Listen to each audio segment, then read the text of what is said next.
I would now like to invite the following dignitaries to kindly come up on stage. Father Abraham, Director, Acceleri Jamshedpur; Mr. B. Shriram, Managing Director, State Bank of India; Mr. Vijay Mahajan, Founder and Chairman of the Basics Group; and Dr. H.K. Pradhan, Professor of Finance and Economics, Acceleri Jamshedpur.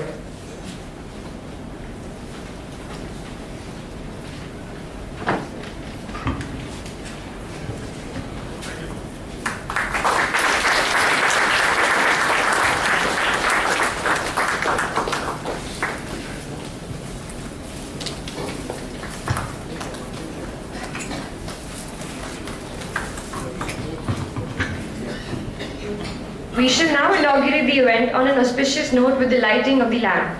May I request Mr. Shriram, Mr. Mahajan and the other dignitaries to please do the honor.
Ladies and gentlemen, government has decided to observe October 31st, the birth anniversary of Sardar Vallabhbhai Patel, as the Rashtriya Ekta Divas.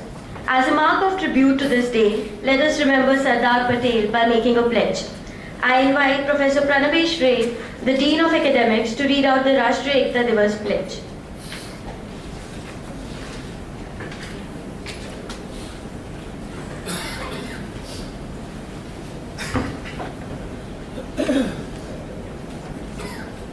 Please rise for the Rashtriya Ekta Divas pledge. I solemnly pledge that I dedicate myself to preserve the unity, integrity and security of the nation, and also strive hard to spread the message among my fellow countrymen. I take this pledge in the spirit of unification of my country, which was made possible by the vision and actions of late Sardar Vallabhbhai Patel. I also solemnly resolve to make my own contribution to ensure internal security of my country. Thank you. Please be seated.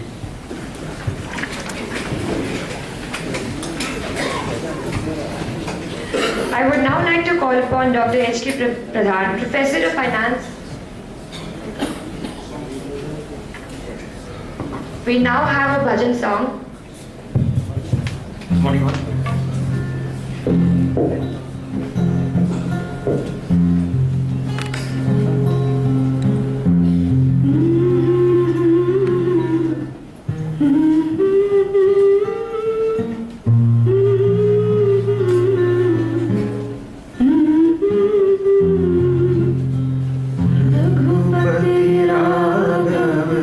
Raja Ram Patita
राजा राम पतित पावन Sitaram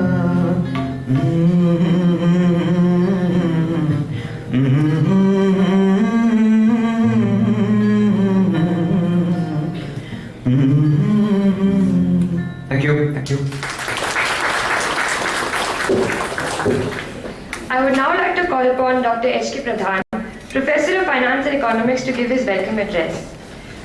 Dr. Pradhan did his graduation from the University of Pune and was a Fulbright postdoctoral fellow at the Columbia University Business School, New York. In the past, he has served as an advisor to the government of Fiji and 8 other Pacific Island countries. Presently, he is an independent director of SBI Mutual Funds, member of the RBI Advisory Committee on Financial Markets, and a member of the board of Microcredit International Limited. At Accelerate Jamshedpur, Dr. Pradhan leads the financial inclusion initiatives and mentors the financial literacy drive called Sanchetna. Ladies and gentlemen, Dr. Pradhan.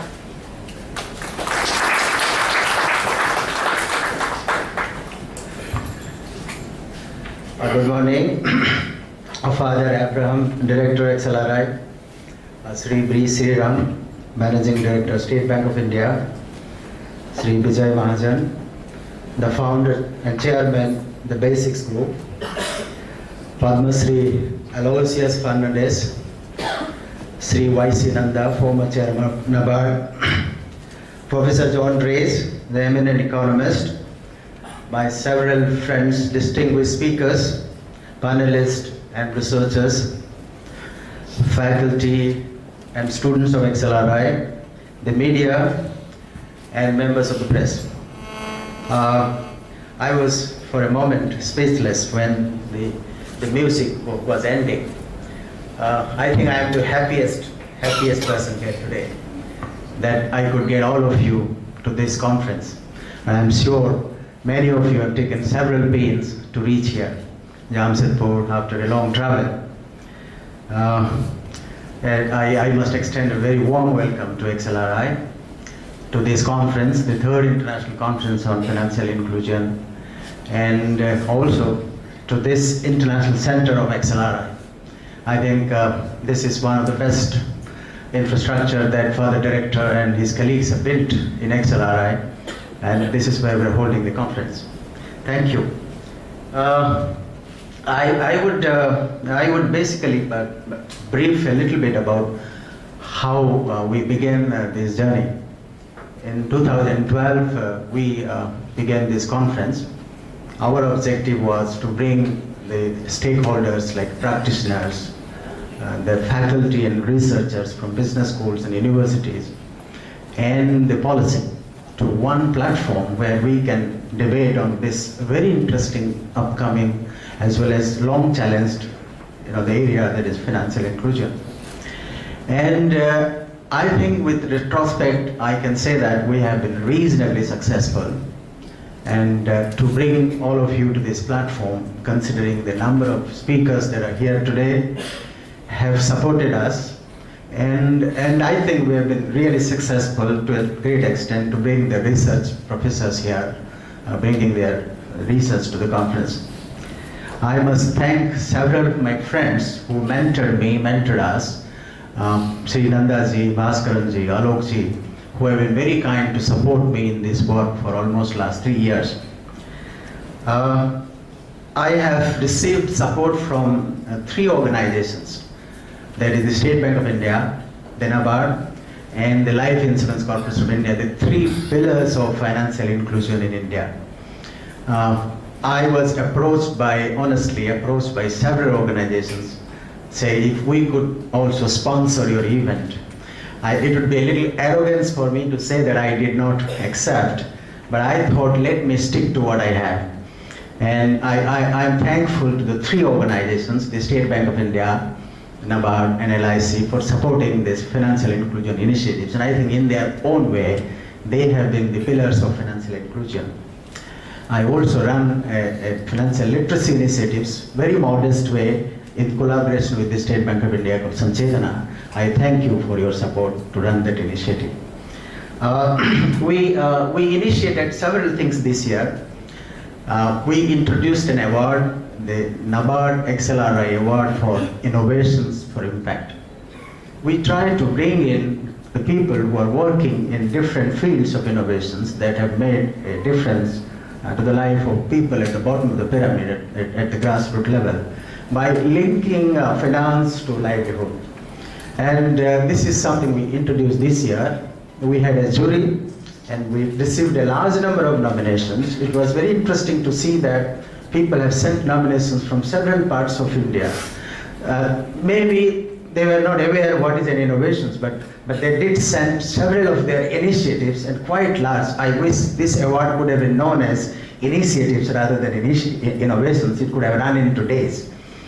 There were several initiatives, plethora of initiatives coming from RRBs, cooperative banks, bank branches, many inspired individuals who have spent a lot of energy to bring into financial inclusion.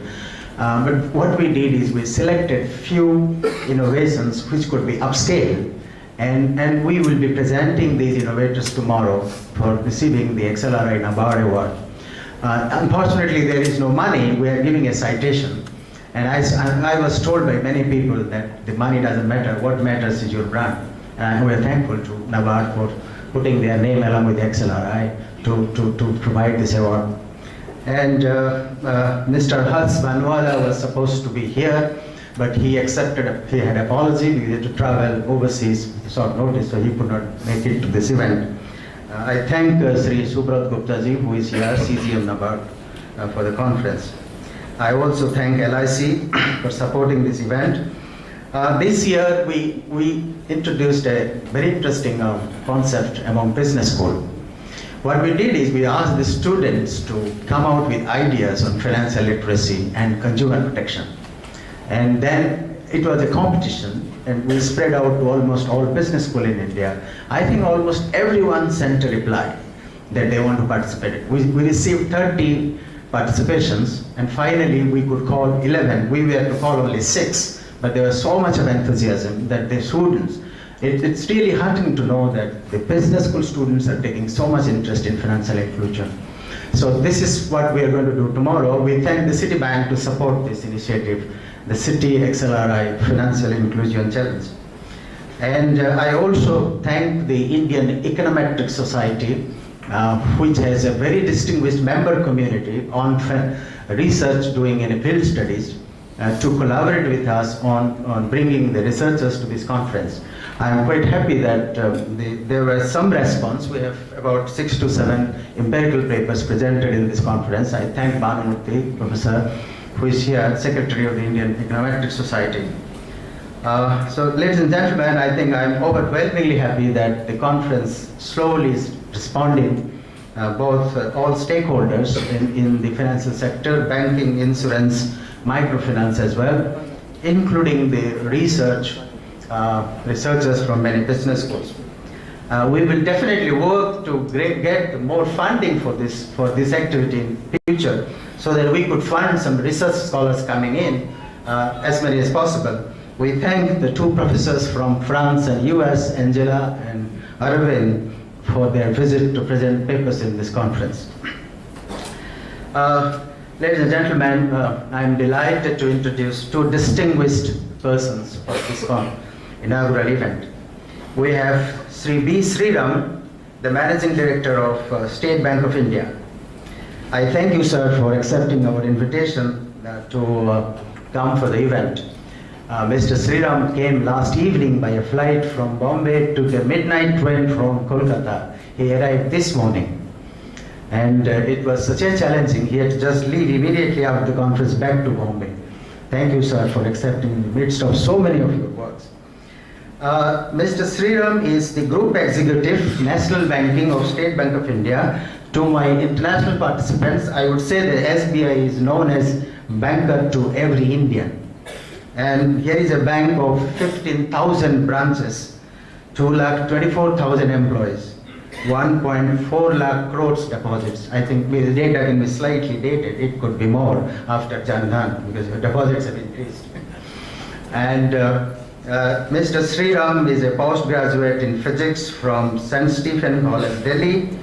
He has 33 years of experience in State Bank of India in a variety of roles, began as a probationary officer in 1981, then served the bank as managing director of Bank of Bikaner and Jaipur, Chief General Manager Delhi, Chief General Manager Global Markets, served in Singapore, including the State Bank of India Capital Markets. So we're thankful for your presence in this conference. We have Sri Bijay Mahajan, who probably needs no introduction to an audience in microfinance. People tell me that I asked one of my friends, how do I introduce Bijay Mahajan? So we were debating what word to use. So finally we settled that we tell him the doyen of Indian microfinance. And I hope this is only a word which has been repeated to Bijay's ears often and often. We are thankful to you, sir. He is called popularly as BM. So BMG, thank you very much for your visit. He took a train from a place in Bihar called Jamui, and was in the midnight just to arrive here this morning. Because of Chhat, we thought the train would be delayed, so we picked him up in Chandil. We whisked him out of the train in Chandil, and we got him by a drive of an hour in time for breakfast. Sir, salute to your commitment. The hard work always inspires us. So this morning when I was hearing the stories of arrival of our two speakers, honestly, I was thinking that what exactly the access? I mean, the inaccessibility is so hard in this country. Access to finance, no wonder, has taken such a long years, and I'm sure they are going to discuss this quite. The geographical access is so difficult in this country. To introduce Bijayji, he is a distinguished alumni of the two institutes, the Indian Institute of Technology, Delhi, and the Indian Institute of Management, Ahmedabad.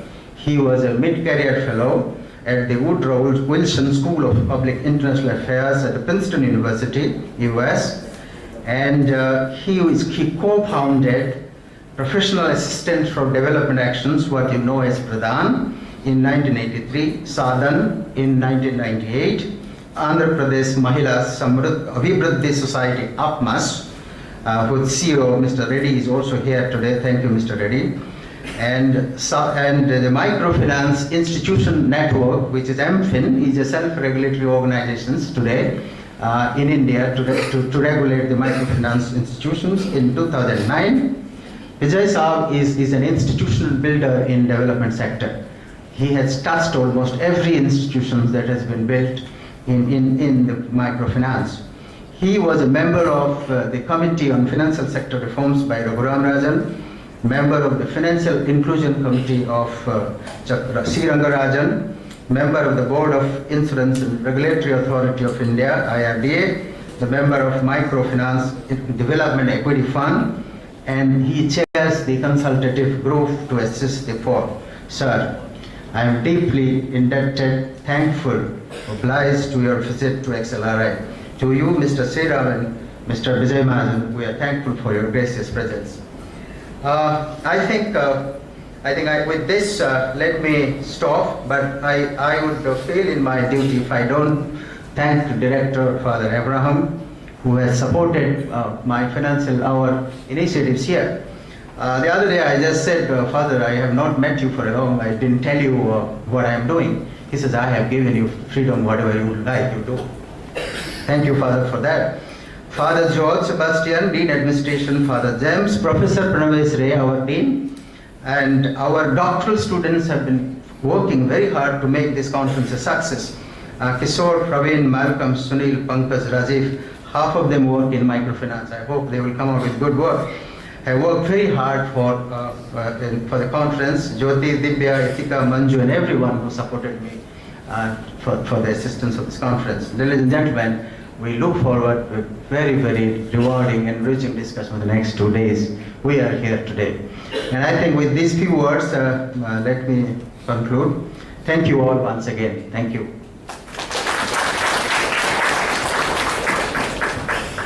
Thank you, Dr. Pradhan. I would now request Father Abraham, Director XLRI Jamshedpur, to please give his introductory remarks.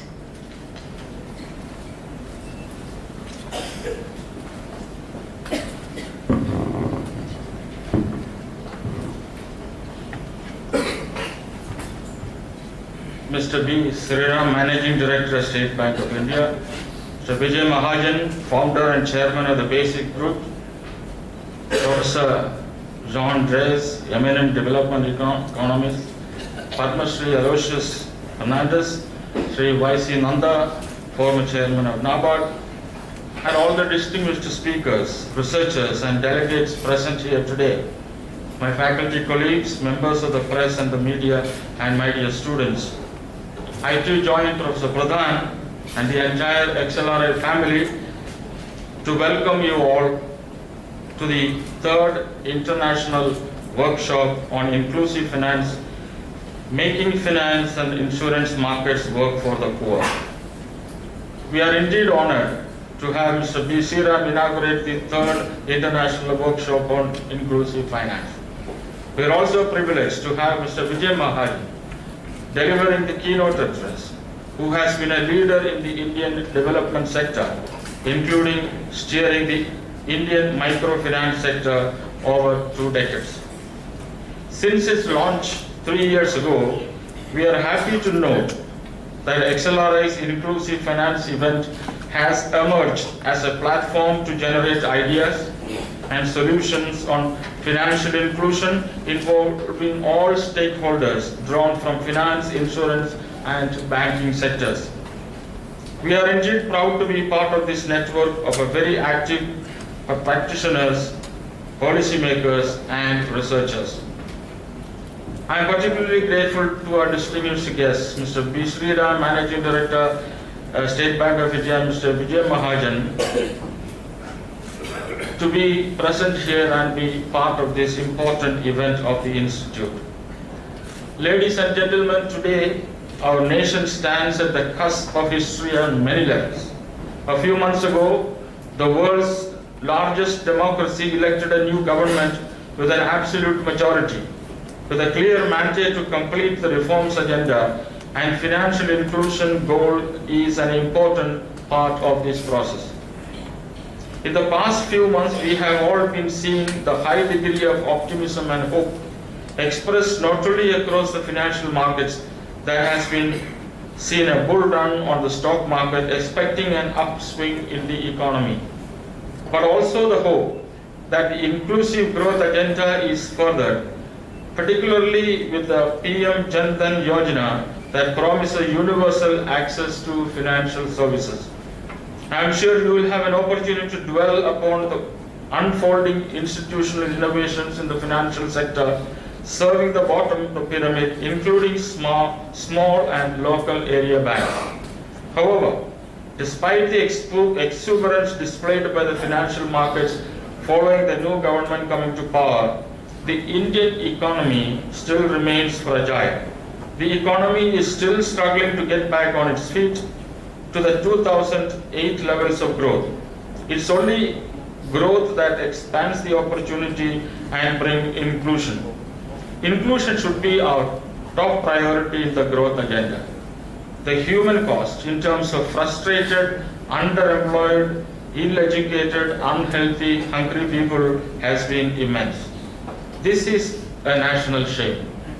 It is our fervent hope that in the years ahead, India manages a sustained and equitable growth where every citizen can, with head held high, proclaim Mera Bharat Mahan.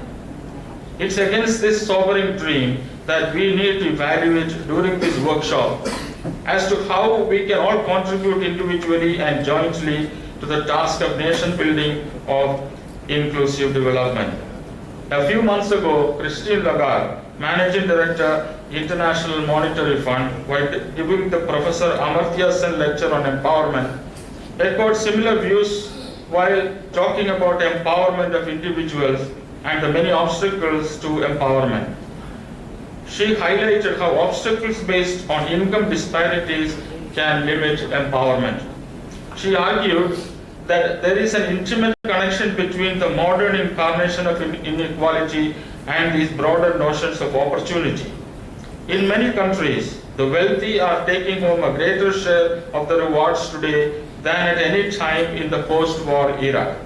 We might have avoided a second Great Depression, but we have not avoided a second Gilded Age.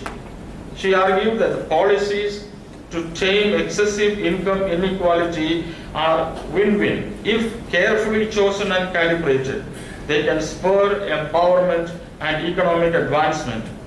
Her emphasis was on policies like boosting spending on health, education, active labor market policies, and in-work benefits. Recently, when our Prime Minister inaugurated the Pradhan Mantri Jan Dhan Yojana, he summarized the vicious circle that affects our poor people.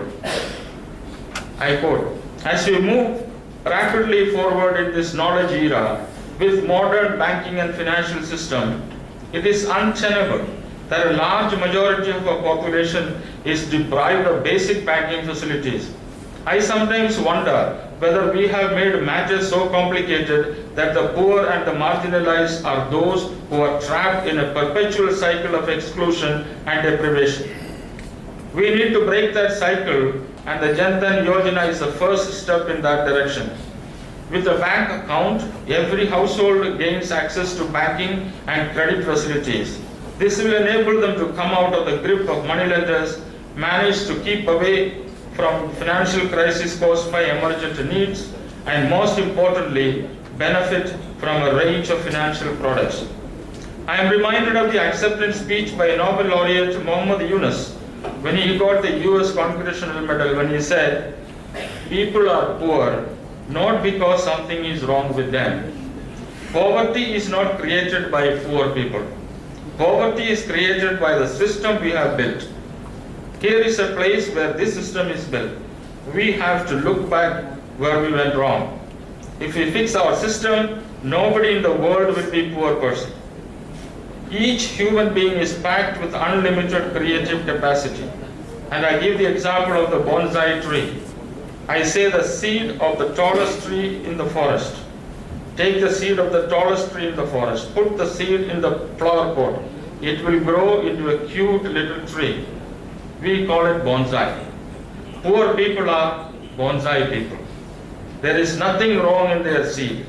They could be as tall as anybody in the world. Simply, society did not allow them the space. We need to build the capacity of the poor, empower them with the financial information, with supporting institutions, so that their risk-taking behavior is strengthened. The poor and the marginalized are able to see and seize the opportunity of livelihoods, making a difference to their lives in these generations. Access to finance is an important element in this entitlement. It should be universal. In today's modernized economy, this has become an unavoidable part of the basic human needs.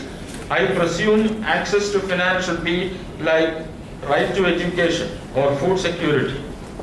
Everyone should be entitled for using an access point for financial services, credits, and also a number of other services that the poor needs, such as insurance, to receive remittance from their kith and kin, working in the urban unorganized sector, and safety of their hard-earned savings, etc. The role played by the NGOs in the faraway villages is definitely praiseworthy. We need to channelize their energy towards building socio-economic foundations in undeserved areas and sectors. The poor needs hand-holding. The policy of CSR under the Company Law 2013 does bring in corporate contributions to social sector, particularly through NGOs, but they must be well governed, otherwise there is potential for abuse. A brief history of XLRA may not be out of place as we welcome you to this workshop. XLRA is the oldest management institute in this country, founded in 1949 by Father Quint Enright in the steel city of Jamshedpur.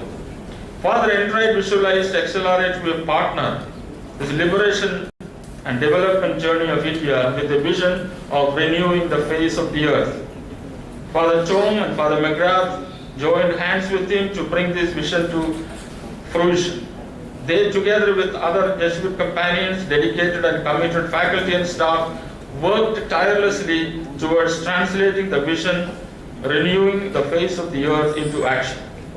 We have worked hard to make XLRA a B school with a difference. with embedding social commitment and human values in management education. It's our belief that in doing so, we will thereby be grooming managers who will serve as catalysts of change and become responsible leaders of tomorrow that will carve out the destiny of a new India. We are happy to have this conference deliberating on agendas of inclusive growth that adds significantly to our mission. I want to thank especially Professor Pradhan, who has been actively involved in the financial inclusion activities at XLRI, conducting the 3rd International Workshop on Inclusive Finance, Making Finance, Inclusive Finance. Professor Pradhan has worked hard to organize this workshop, which covers most of the areas involved in financial inclusion, including the most modern topics such as risk and insurance. I wish the workshop all success and hope this would contribute to the national policy on pro-poor financial market design. I thank you all once again for taking the pain to visit XLRI and wish you all an enjoyable stay with us. Thank you.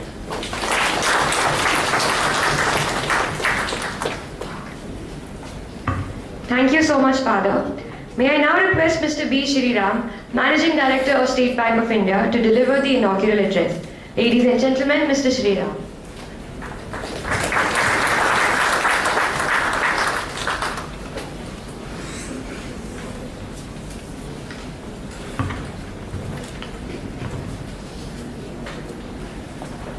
Thank you, XLRI, Father Abraham, Director XLRI, Mr. Vijay Mahajan, Founder CEO of BASICS, Dr. Pradhan, if I may call the spirit behind this workshop and the man behind the organizing of this, distinguished guests, international experts, faculty of XLRI, students, ladies and gentlemen.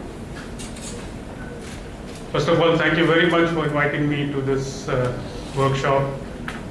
And while Dr. Pradhan said he's the happiest man, I think you have a competitor to him. No one could be happier than me to come back to XLRI.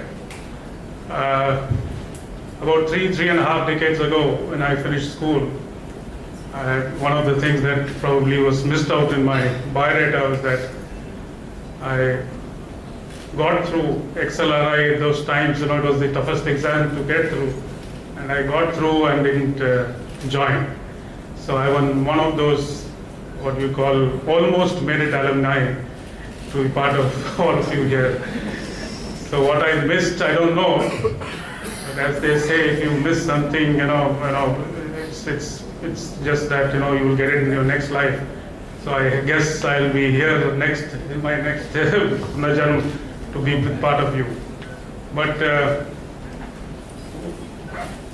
so that is one story. Anyway, thank you very much for this reception and also the introduction that has been there. But again, as I say, the man is recognized by the last deed he does. It is not by what he has done all through his life. If you have some of you are interested in cricket, Donald Bradman, for all his greatness, is known for the duck he made in the last innings that he played. And Eric Hollies, who bowled him in that particular innings, is known for only that ball, and otherwise he's an unknown figure. And on the other side, you have a person like Marvin Atapattu, who did 6 zeros, in the first 6 test innings, he scored just 1 run over 6 years. That was forgotten when he became the captain of the Sri Lankan team. So, while I've been here for 34 years in SBI, I guess I will be known only for what I am doing currently. And they say what I missed in not joining XLRI is probably I've gained a lot by joining the organization, which is extremely dear to me. A fantastic organization which has given me a big career and an opportunity to serve the, as they say, financially excluded. SBI has a long history. It starts from the presidency banks of Bengal, Madras and Bombay, amalgamated into Imperial Bank of India. And then in 1955, by an act of parliament, the SBI was was set up. And I guess that was the first stroke of financial inclusion that happened in the eyes of Indian public. And thereby the story of Indian banking went through. And today, if you see SBI, some of the figures was given by Dr. Pradhan. Some of the mind-boggling figures that we have is that we have about 27 crore accounts, 27 crore customers in our database. As of 1st of October, on a single day, the bank clocked 11 crore transactions in a single day. 3.36 crore transactions were done through our ATMs. We have more than 1,20,000 customer touch points. That means that we have 45,000 ATMs. We have 55,000 CSPs, of which one is just outside for you to have a look. And we have 16,000 plus branches of our bank, making a total of almost 1,15,000 touch points for any customer to come. And in addition, we have 1.5 lakh what we call point of sale machines across the country. These are all extremely mind-boggling figures, but these are meager as compared to the potential that we have in the country. SBI on its own commands about 15 to 16% of the market share. As was already pointed out, we pride ourselves in the fact that we are banker to every Indian, but we have still a long way to go. And some of it I think I'll discuss in terms of what I would try to leave the message with all of you here. Financial inclusion, you see, if you see the definition, as financial inclusion, is the delivery of financial services at affordable cost to sections of disadvantaged and low-income segments of society. Probably this is a very simplified statement of financial inclusion that is there, when you start to look at it. And then I saw this topic which is given, international workshop on inclusive finance. For us bankers, financial inclusion is something which is an all-inclusive sort of a term, and suddenly you flipped it the other way, inclusive finance. Now, is there any difference between financial inclusion and inclusive finance? It's something that I started to think the day before when I started to prepare for this address.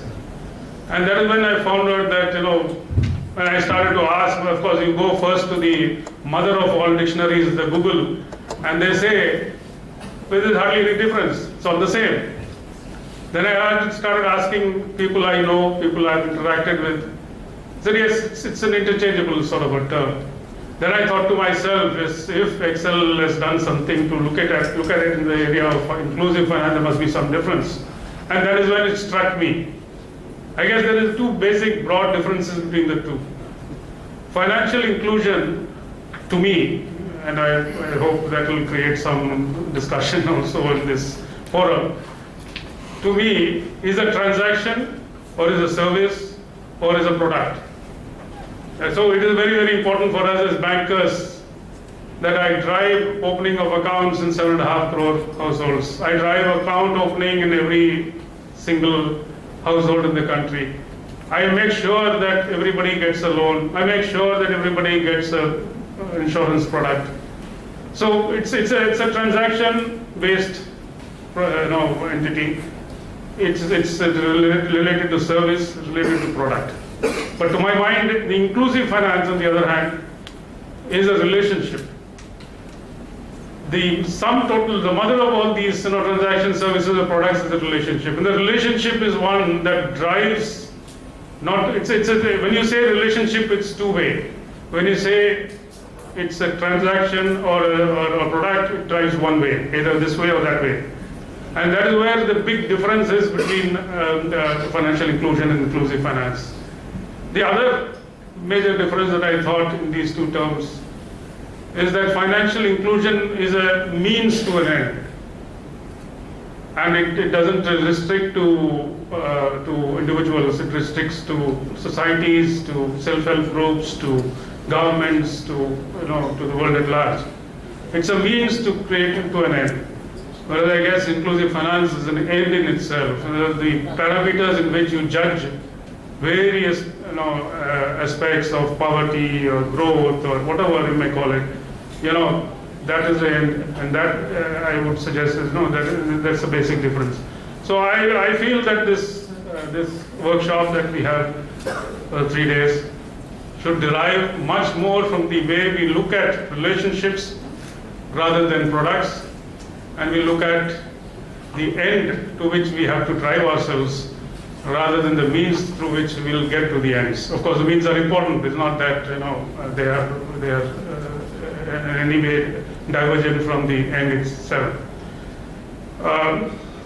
So these sort of introductory remarks, let me give you two stories of something that I've thought I'll share with you today. One is, of course, goes back in the mid-80s when I was a branch manager in those days. And I was in a place called Vellore, some of you may know. And there is a very great institution there, the CMC Vellore, and I was heading their campus branch. And all of a sudden we had a sort of a furor in the banking hall, and I just came out to see, and there was one gentleman, sort of an agriculturalist sort of look, and with a dirty dress. And he was trying, and they was arguing with some of our staff. And I went out and asked him what is the matter. And he said that he would like to open the account, and he would like the account to be opened only by the branch manager, not by anybody else. And these people were unwilling to let him go. He said, no, you have to open an account, I will do it for you. So anyway, so I took him in, and then we got discussing, and we started to open the account. And in the end of it, he brought out his whole bag, and he brought out almost 1 rupee, 2 rupee bits and pieces, which worked out to almost 35,000 rupees. And I got a shock of my life in that day, because in those days 10 lakh rupees was my full deposit budget for the year. And here is a gentleman who comes in with 35,000 rupees, and he is not allowed in. He wants to meet me, and if you see the quality of the notes that he had, was absolutely, it's apparent that he had hid it in various places, in various trenches. So when I started to ask him as to what happened, how and why have you come after all these years, and he was slightly about 50-ish age, then he started saying that, one of these meetings where I had gone, and they had given me a couple of minutes to address, wherein I had talked about SBI, the great need for savings, the safety and all the sort of things that happen in an account. He sort of looked at it, and then he saw, and he thought that what am I doing, losing my sleep over all these years, and this could have been done.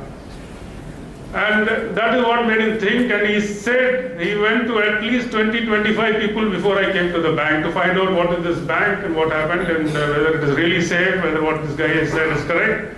And then he came. And the story doesn't end there, in the sense that after about 15-20 days, I used to see him off and on in the bank. And so after about 3 weeks, when I called him in, I said, what are you doing? You put your deposits and all that, what are you doing every day or almost every day? And then I found that almost every second day he used to withdraw some 200 rupees or 100 rupees just to make sure the money is there and not there, nothing else. So the amount of trust he had in the bank was absolutely zero. And what I'm trying to say is that, despite being the number one bank in the country in those days, national, the SBI is well known. Here is a person who has about 35,000 rupees. He has no idea about, in those days, 85, I'm not saying. And here is a chap who's come with zero trust. So I told him, look, your 35,000 rupees, you please withdraw it today. Take it back, bring it back after today, so that you know that you can take back and bring back the whole amount. Why are you doing it for 100 rupees? And then he got convinced, and of course I moved on. But I'm sure over a period of time he would have gone into a different world altogether. But the second story relates to me. After about 10 more years, and somewhere around the late 90s, I was posted to Singapore.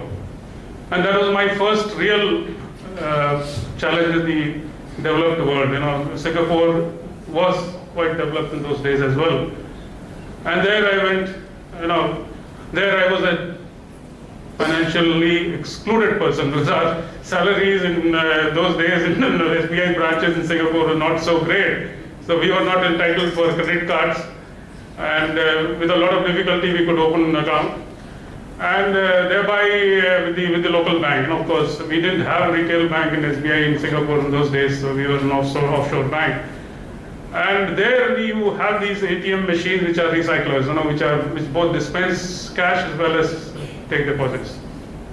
And what they do is that as soon as you land there, they give you 1 month's salary, so that for the first month you are safe. And that month's salary is recovered over 12 months.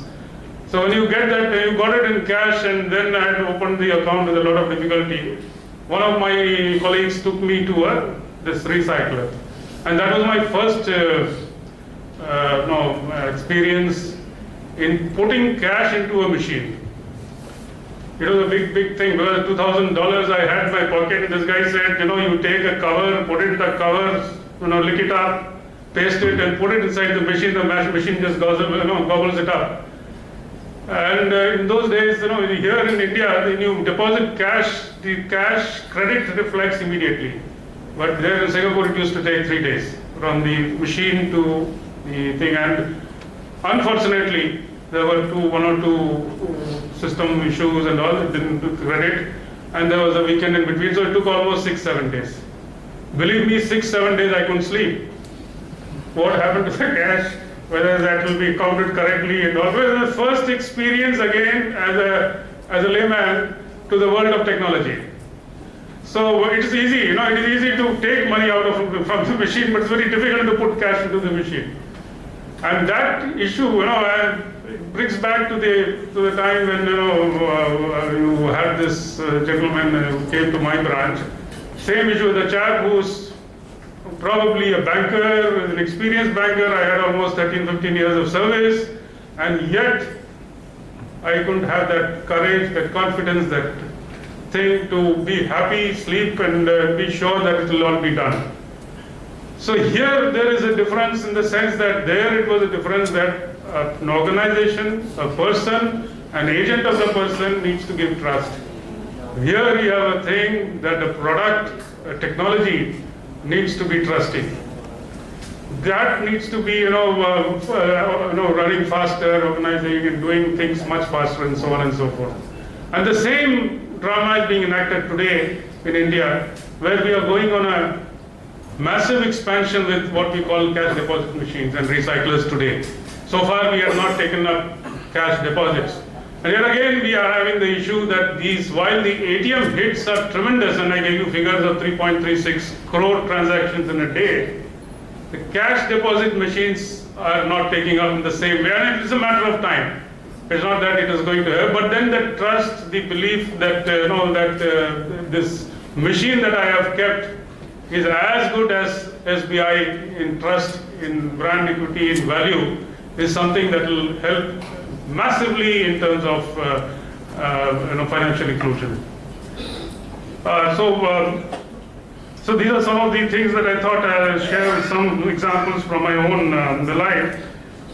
But of course, the global experience, globally you can see, financial inclusion is traced to the United Nations initiatives.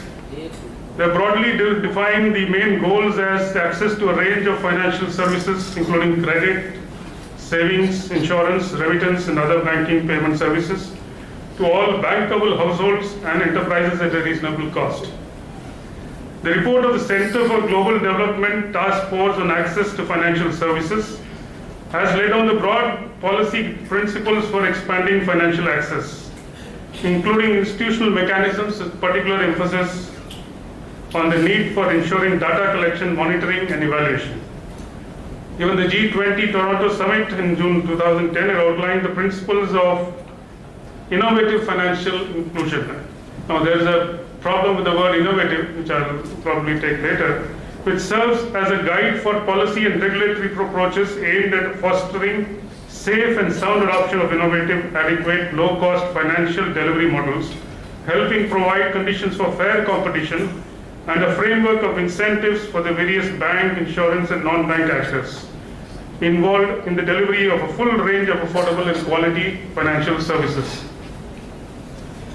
Actually, due to this importance, financial inclusion has gained prominence in recent years across the world in many countries as a policy objective to improve the lives of the poor. It is recognizing that 2.5 billion adults worldwide are unbanked. The World Bank has put forward a vision for achieving universal financial access by the year 2020. Of course, the exclusion number in India is staggering, and some of the numbers are brought out by the previous speakers. Number of bank branches per 1,000 kilometers just about 30. Number of ATMs per 1,000 kilometers about 25 and a half. Number of bank branches per 0.1 million of population is just about 10, and so on and so forth. The percentage of deposits, bank deposits as percentage of GDP is just about 68, and bank credit is about 51%. The latest survey, of course, goes out that 25 crore households in the country. Out of that, only about 50 odd crores, 58.70%, have access to banking services. And of the 16.78 rural households, only about 9.14, about again 55% households were availing of banking services. And this is basically banking services doesn't mean a whole range or gamut of services, but maybe one product per customer. When we come to international examples, I would rather go to a country which is not very well known, a country called Rwanda. It's in Central and East Asia. Now there, if you see the story started in Rwanda about community savings and credit cooperatives. In just about 3 years, these cooperatives are known as Sumurenge Saccos. They have attracted 1.6 million customers. They currently serve almost the same number of people in that country as the entire banking sector. Where access in financial services was once rare in this country, more than 90% of Rwandans now live within a 5-kilometer radius of a bank branch or of this Saccos. A 2012 Finscope survey revealed that percentage of Rwanda's population accessing formal financial services has doubled from 21 to 42%, and those completely excluded from the formal financial system has dropped by almost half. That is from 52% to 28% between 2008 and 2012. Recent research has revealed a significant decline in poverty and a proportion of the population dependent on subsistence agriculture, an increase in non-farm employment, and steady growth in agricultural production and the industrial and service sectors. Rwanda's real GDP has increased 8.2% annually during this period, 4-year period, translating into a GDP per capita growth of 5.1% per year. Now, as I said, this starts with financial inclusion and ends with inclusive finance. And I guess that is a story that is all there. Some of the initiatives that has happened over the last decade or so, to analyze, over the last decade there has been a greater prominence in this. And some of them have been in the areas of branch expansion. You see, there has been a directive to